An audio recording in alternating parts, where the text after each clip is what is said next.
नमस्कार, मी विनोद तळेकर। आज आपण आलेलो आहोत जळगाव सुवर्णनगरी जळगावमध्ये NDTV मराठीच्या महापालिकांचं महायुद्ध या कार्यक्रमात आपलं स्वागत आहे। जळगाव खरं तर दोन राष्ट्रीय महामार्गाच्या बेचक्यावर बसलेलं गाव आहे। गाव म्हणावं लागेल कारण जळगावकरांची तीच भावना आहे। एकेकाळचं एक मोठं शहर, ज्या शहरामध्ये मोठी MIDC होती आणि आता त्या शहराची रया गेली आहे असं इथल्या जळगावकरांचं मत आहे। या मताला पुष्टी देण्यासाठी मी दोन वक्तव्य उद्धृत करतो। यापैकी पहिलं वक्तव्य आहे जैन इरिगेशनचे प्रमुख अशोक जैन यांचं। त्यांचं असं म्हणणं आहे की गेल्या 24 वर्षात जळगावमध्ये कोणताही मोठा प्रोजेक्ट झालेला नाही आहे। आणि दुसरं वक्तव्य आहे ते म्हणजे सुरेश जैन यांचं। सुरेश जैन काही दिवसांपूर्वी असं म्हणाले होते की आपल्याला या जळगावला सिंगापूर करायचं होतं, पण आता जळगाव धड शहरही राहिलेलं नाही आहे। एक गावाचं, एका मोठ्या गावाचं स्वरूप या जळगावला आलेलं आहे।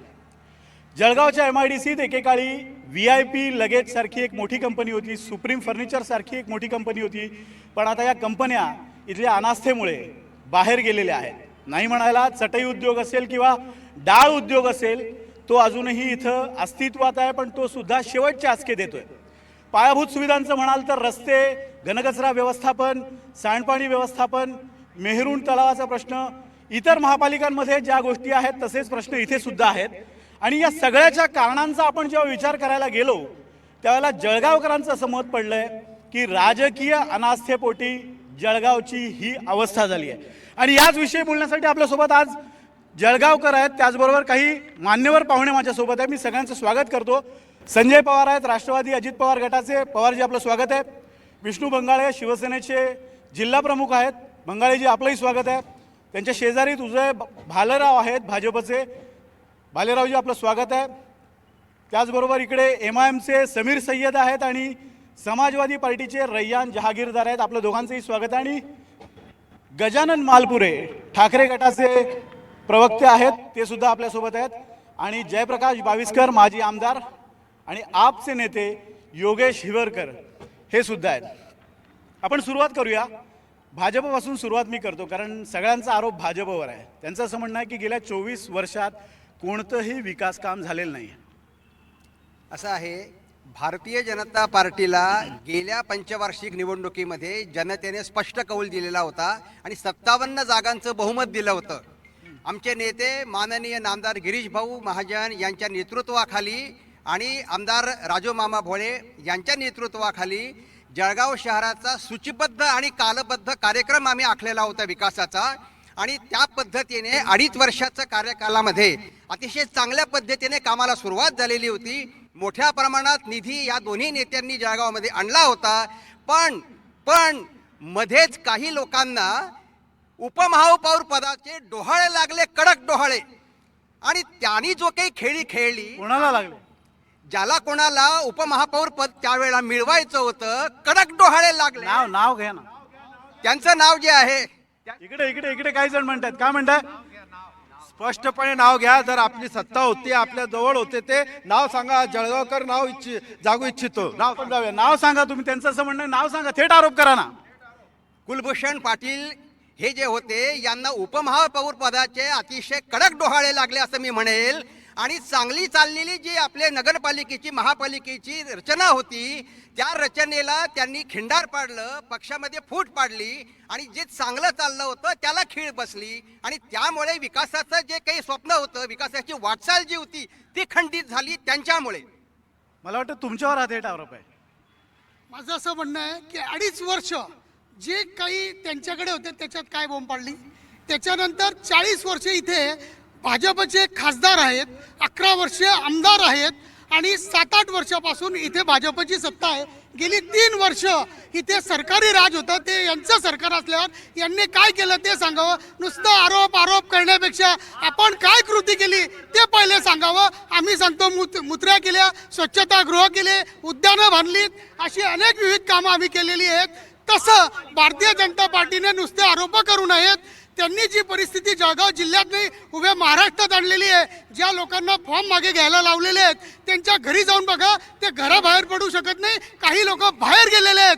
का गेलेत तर त्यांना ज्या लोकप्रतिनिधींनी ज्या पद्धतीने धमक्या दिलेल्या आहेत, आज जर तुम्ही पोलीस स्टेशनला गेले तिथे न्याय भेटू शकत नाही, न्याय व्यवस्थित न्याय भेटू शकत नाही. पण तुम्ही म्हणताय खोटे आरोप आहे, पण 12 नगरसेवक बिनविरोध आलेत आणि जळगावकरांमध्ये ती एक चर्चा आहे की दमदाटी करून आमिष दाखवून बिनविरोध नगरसेवक निवडून आणले. कोणीही एका उमेदवाराला भाजपने दमदाटी केली नाहीये, आणि जर दमदाटी केली असती तर ते पब्लिकला समजून जातं लगेच.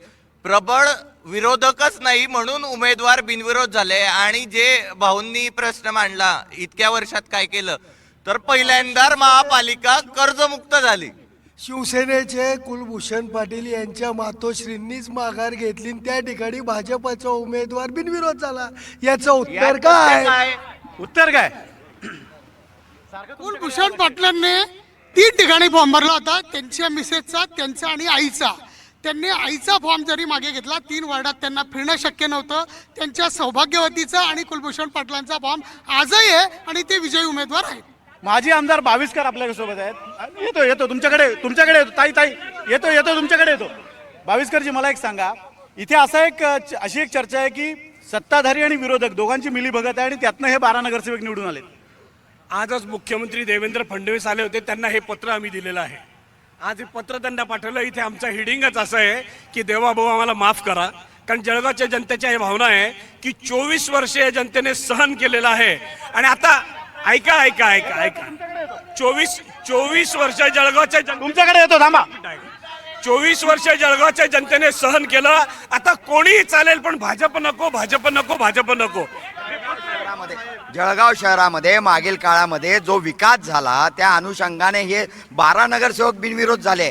त्या विकासाच्या समोर प्रतिस्पर्धी उमेदवारच त्या तोडीचा मिळाला नाही, हे खरं कारण आहे. आणि त्याला दुसरं कारण दाखवलं जात आहे, कारण की 12 नगरसेवक बिनविरोध झाले, मग काय सांगतील? जर विकास नव्हता तर प्रतिस्पर्धी म्हणजे ज्यांनी माघार घेतली त्यांनी विकासाचे सगळे दावे मान्य केले. हे सगळे यांचे दावे आरोप चालेल. याच्यामध्ये पब्लिकचा फायदा काय आहे हे बोला. याच्यामध्ये जळगावची पब्लिकला काय भेटते, MIDC मध्ये काय भेटते, काय हवंय जळगावकरांना? आम्हाला सुशिक्षित महिलांसाठी स्पेशल स्कूल पाहिजे. आम्हाला MIDC मध्ये उद्योग पाहिजे. यांनी पडून घेतलेला आहे गुजरातला. हे सगळे केव्हा कुठे BJP वाले, केव्हा शिवसेनामध्ये, केव्हा राष्ट्रवादीवाले, केव्हा कुठे यांचे खेळ हे चालेल. पण आमचा काय आम पब्लिकचा जळगावमध्ये आम्हाला काय भेटणार आहे हे विचारा यांना. आमचं बोलायचा यांना हे बोलायचं आहे मला की 2015 मध्ये 100 कोटीचा निधी मुख्यमंत्र्यांनी दिल्यानंतर हे महानगरपालिकेमध्ये जे बसलेले होते यांना एवढी समज नाही, 4दा निधी परत येतो, यांना तिकडे रावण्या करावे लागतात. आणि यांनी हे जे मार्केट बनवलेले आहेत त्यांचा विषय सोडवत नाहीये, त्यामुळे यांना मुख्यमंत्री निधीवरती. माजी आमदार शरद पवार गटाचे संतोष चौधरी आहेत. चौधरीजी, आरोप प्रत्यारोप तुम्ही ऐकताय, एक न्यूट्रल व्हॉइस काय? बघा, माझी जळगाव शहरातल्या नागरिकांना विनंती आहे की आरोप प्रत्यारोप करून काही फायदा नाही. 9 वर्ष झाले तुमच्याच हातात सत्ता होती, भाजपच्याच हातात सत्ता होती. त्यांनी काय केलं? पाणी किती लोकांना पोहोचलं, रस्त्यांची काय परिस्थिती आहे? जशी परिस्थिती आमच्याकडे भुसावळला होती तशीच परिस्थिती जळगावची सुद्धा सेम आहे, काही फरक नाही. जळगावकरांची अशी एक भावना आहे की आजूबाजूची छोटी गावं होती ती आता डेव्हलप झाली, पण जळगाव तसंच राहिलं. साहेब, हा स्पष्ट खोटा आरोप आहे. एकदा आपण पूर्ण जळगावला फिरून बघा, भरपूर प्रभागात विकास कामं झालेले आहे. मी माजी नगरसेवक आहे, माझा प्रभाग क्रमांक 17 होता.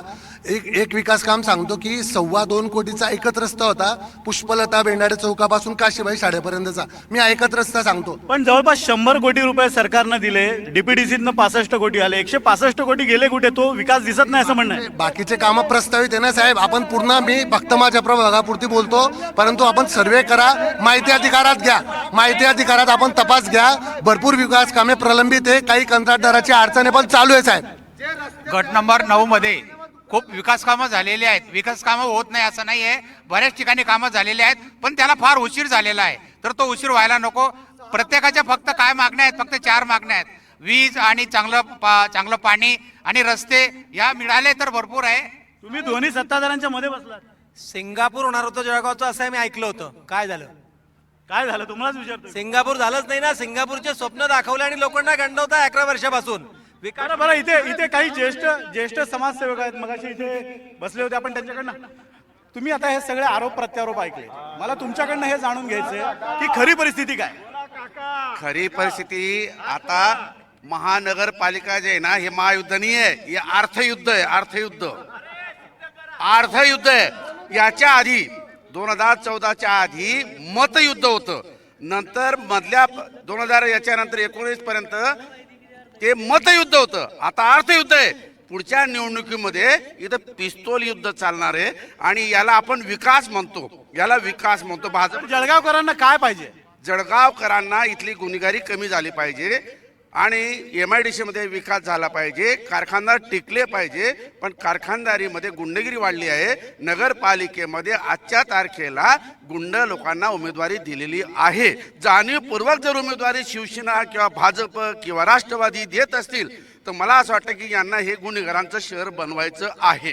आपण जळगावमध्ये आले, आपलं हार्दिक स्वागत. आपण आले, आपण रोडची परिस्थिती पाहिली. आज मुख्यमंत्री साहेब आले होते जळगावला, तर डिवायडर बनवले, तिकडे पेड झाड लावले. तर रिक्वेस्ट आहे मुख्यमंत्री देवेंद्र फडणवीसांना की दररोज तुम्ही जळगाव पधारा, दररोज या तुम्ही जळगावला, तर आमचे रस्ते तर सुधरेल.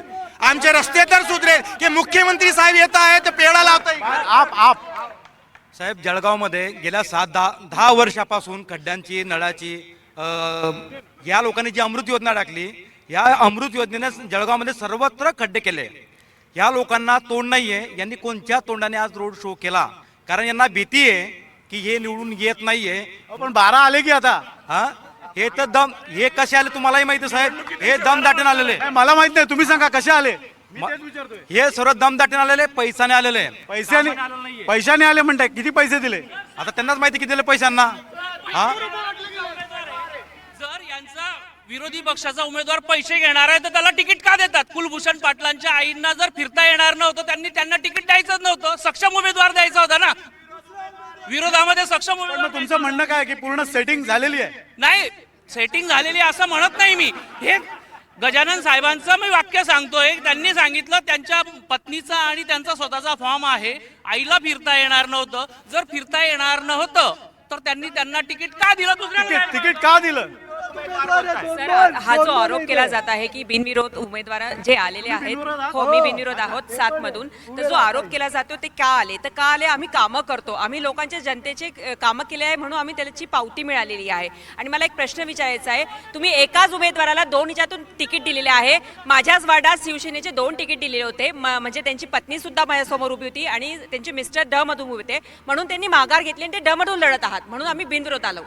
तिथे कोणी उमेदवारच नव्हते यांना देण्यासाठी. त्यांनी दोघींचे उमेदवार अर्ज एकाच घरात दिलेले होते, त्यामुळे आम्ही विरोधकांच्या चुका आहेत असं ते म्हणतात. आता बीजेपी मध्ये जे सुनील महाजन आलेले आहेत यांच्या विरोधात राजू मामा भोळे यांनी विधानसभेमध्ये प्रश्न विचारला होता की यांनी भंगार चोरी केलेली आहे, पाईप चोरी केलेली आहे, आणि आज त्यांना हे घेऊन कोणतं सत्तांतर आणि कोणत्या विकासाच्या गोष्टी करतायत. महाजन कुठल्या पक्षाचे आहेत? मला आता कन्फ्युजन झालंय कोण कुठल्या पक्षात आहे ते समजत नाही. जर बीजेपी कडून उभे येते इकडे तिकडे चाललेले. यांना आमचे आमदार राजूमामा भोळेंनी पाईप चोर सांगितलं होतं, हेडिंग म्हणली होती. आता ते कुठल्या पक्षात आहे? आता त्यांच्या सोबत प्रचार करताय राजूमामा. आता हात उचलून यांना जिंकून आणा. काय झालं? त्याच्याबद्दल काय बोलायचंय?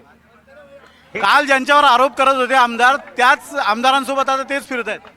असं आहे, हे संपूर्ण प्रकरण न्यायप्रविष्ट आहे आणि न्यायप्रविष्ट असल्यामुळे आता त्या मुद्द्यावरती आता कुठल्याही प्रकारचं वक्तव्य करणं न्यायालयाचा अपमान ठरेल, म्हणून त्याच्यावरती आता खुलासा करणं शक्य नाहीये. आता कसं आहे, सुनील महाजन पहिले शिवसेनेत होते उबाटामध्ये. राजू मामांनी त्यांच्यावर पाईप चोरीचा आरोप केला, ते सिद्ध पण झालेला आहे, कोर्टात आहे असं भालेराव साहेबांचं म्हणणं आहे. त्यांचं पण तिकीट कापलेलं आहे भाजपांनी. आणि परत त्यांनी आता ते शुद्ध झाले वॉशिंग मशीनमध्ये आणि राजू मामा त्यांच्या सोबत फिरताय आणि पाईप चोर सोबत राजू मामा फिरताय. जखमीवरची खपली काढली म्हणतात, तुम्हालाही तिकीट दिलेलं नाही म्हणतात. माझं तिकीट दिल्याचा काही प्रश्न नाही आहे. माझ्या पक्षाने मला जी जबाबदारी दिलेली आहे वेगळ्या प्रकारची, त्याच्यामुळे आमच्या पक्षामध्ये ही पद्धत आहे की जबाबदारी जर दिलेली असेल तर त्यावेळेला जे आहे ते आपल्याला तिकिटाचा विषय करता येत नाही. आणि त्यामुळे आता माझं तिकीट जरी नसलं तरी पक्षाचं काम माझं सुरू आहे. भालेराव साहेब, एक राज्यभरात भाजपमध्ये एक नाराज एक मिनिट भाजपमध्ये एक नाराजीची अशी लाट आहे आणि दोन गट आहेत, निष्ठावंत विरुद्ध उपरे, म्हणजे बाहेर ना आलेले. तुमचं त्याबद्दल काय मत आहे? त्याच्यामुळे तुमचं तिकीट नाकारलं गेलं? अजिबात नाही, अजिबात नाही. विकासाच्या प्रश्नावरती भारतीय जनता पार्टी, राष्ट्रवादी काँग्रेस, अजितदादा गट आणि शिवसेनेचा या सगळ्यांनी आम्ही जी युती केलेली आहे त्या युतीच्या जागा वाटपामध्ये काही जागा त्यांच्याकडे गेल्यामुळे आम्हाला जे आश्वासन पक्षांतर्गत दिलं गेलं असेल त्यामुळे त्या ठिकाणी आम्हाला थांबायला सांगितलेलं आहे. याच्यामध्ये गटबाजी किंवा निष्ठावंत अनिष्ठावंत असा काही प्रकार नाहीये. आलो.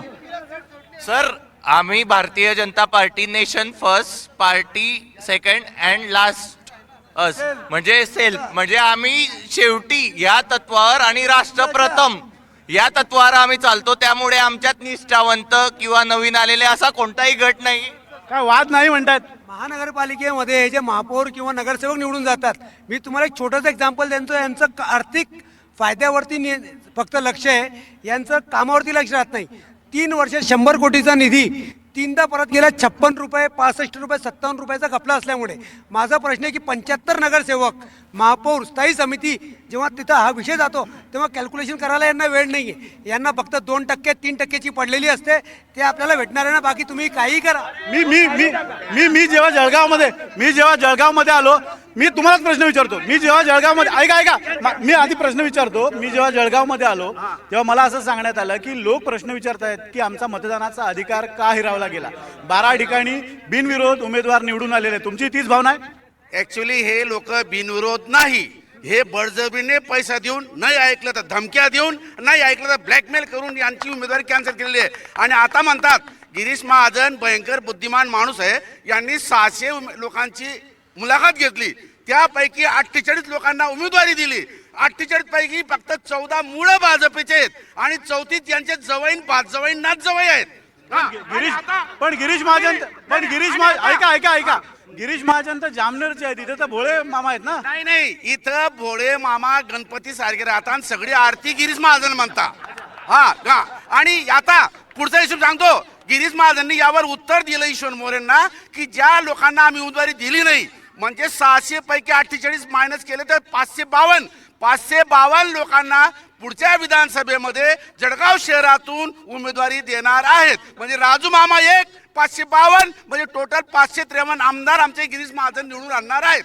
कसं काय बाबा? म्हणजे भाजपने इतर पण दावे केलेले आहेत, पण हे कसं काय शक्य आहे? बघा, भाजपचे उदय भालेराव जे म्हणतायत ना, हे इथे बोलतायत, मात्र जळगाव शहरातल्या सगळ्या भाजप आणि RSS वाल्यांनी ठरवून घेतलेलं आहे की त्यांचे भाजपचे सगळे उमेदवार पडायचेच यावेळेस.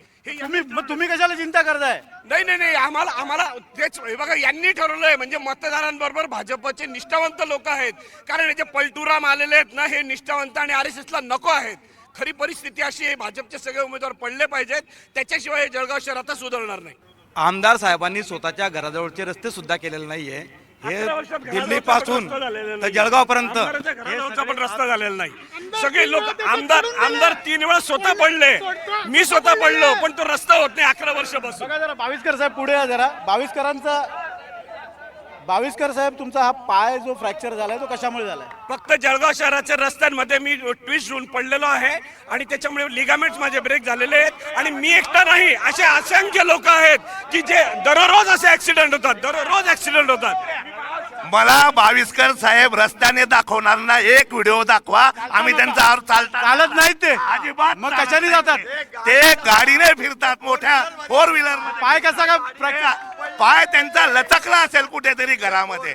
येणाऱ्या काळात जे होईल ते होईल. निवडून आलेले नगरसेवक आणि जळगावची जनता, बारामतीला आम्ही घेऊन जाऊ आणि येणाऱ्या काळात बारामतीपेक्षा सुंदर शहर जळगाव केल्याशिवाय आम्ही राहणार नाही. पाय त्यांचा आहे. तुम्ही महत्वाचा प्रश्न आणि पवार साहेबांनी सांगितलं, गॅरंटी कोण घेईल की 2 वर्षात हे नगरसेवक अलटून पलटून जाणार नाही? शाश्वती घेतं का पवार साहेब? भाजपच्या एका नेत्यांनी मागच्या निवडणुकीमध्ये जाहीर केलं होतं, या जळगावचा जर विकास केला नाही तर मी पुन्हा मत मागायला येणार कुठला नेता आहे तो? नाही. माहिती आहे, मी सांगतो, नाव पण सांगतो. त्यांना माहिती आहे, मला माहित नाही. मी सांगतो ना, गिरीश महाजन यांनी डिक्लेअर केलं होतं. माझी सगळ्या मतदारांच्या वतीनं एकच विनंती आहे, त्यांनी रॅली काढावी, सभा घ्यावी, जे जे काय करायचं ते सगळं करावं, फक्त मत मागू नका. म्हणजे काय चमत्कार होईल ते कळून जाईल. आता हे बघा, मान्यवरांनी सांगितलं की आमचे गिरीश महाजन साहेब आणि गुलाबराव पाटील काय करतील म्हणे. अहो, त्या गिरीश महाजनांकडनं जामनेरमध्ये टेक्स्टाईल मिल करतात, जमिनी घेतल्या, तिथं दूर निघत नाही आहे. आणि हे सांगताय की जळगाव, अरे विकासाचा त्यांना काही सोयी सुविधा नाही आहे आणि त्यांना विकासाचं नॉलेजच नाही आहे. त्यांना फक्त फोडाफोडीमध्ये पटाई देते. सर आज फडणवीस साहेब जळगावला आले प्रचारासाठी. इनफॅक्ट मध्ये मुख्यमंत्री हे पार्ट ऑफ द गव्हर्नमेंट असतो, पार्ट ऑफ द ऍडमिनिस्ट्रेशन असतो.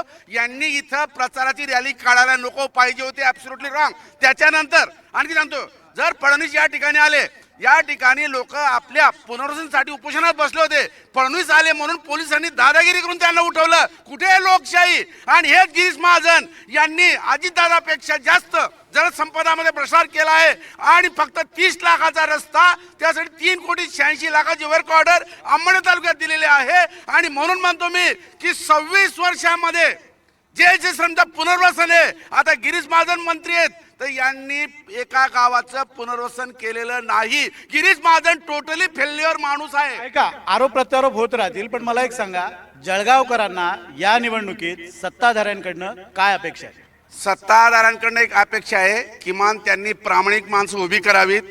अशी प्रामाणिक माणसं उभी नाही आहेत, नाही, गुंड माणसं उभी आहेत. किती आहेत? आजच्या तारखेला भाजपमध्ये मागच्या याच्यामध्ये 57 पैकी यांचे 40 गुंड होते. आजच्या तारखेला 42 गुंड आहेत. यादी आहे.